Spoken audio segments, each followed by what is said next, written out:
hello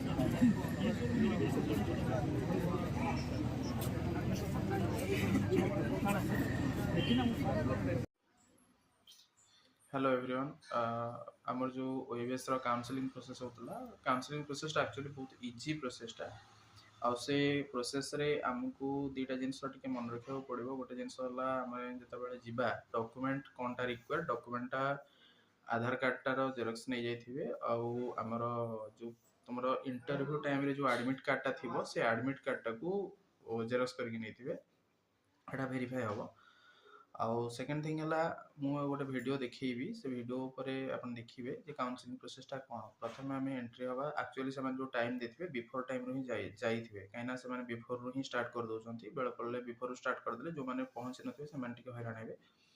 तो से प्रथम आम बसवा से जो से जो टेंट बांधे चेयर भी पड़े बसवा सीरियल वाइज ना डका हम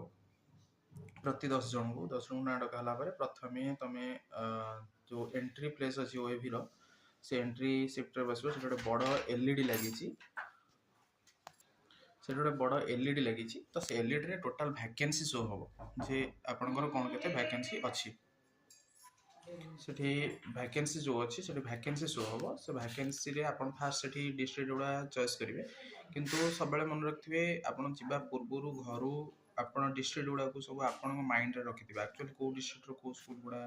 कोट लोकेशन केमती अच्छी सब जिनस को पूरा भल भाव में गोटे कागज रे डिस्ट्रिक्ट वाइज लिखि रखिथे एवं सेकंड थिंग है सेठी जीवे किंतु जेतेबेले आपण एंट्री करिवे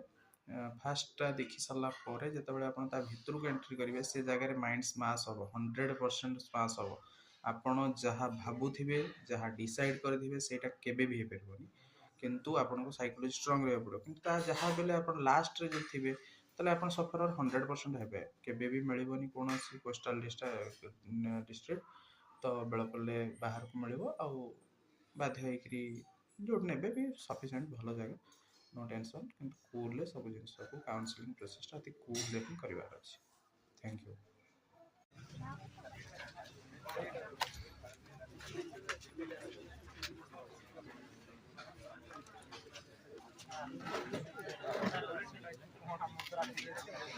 हाँ